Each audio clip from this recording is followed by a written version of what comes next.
அம்மா ஆமா என்ன பண்ற? கொஞ்சோண்டு பார்த்தா காய் இருந்ததுல்ல யா மசால் தோசை சூப்பர் கைஸ். இருக்கிற கொஞ்சோண்டு காயில நமக்கு மட்டும் ஒரு மசாலா தோசை போட்டு கொடுத்தாங்கன்னா ஆனியன் சாம்பார் சூப்பராக சாம்பார்.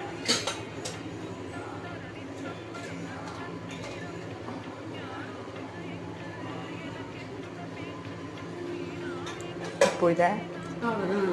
என்ன செய்யணும்னா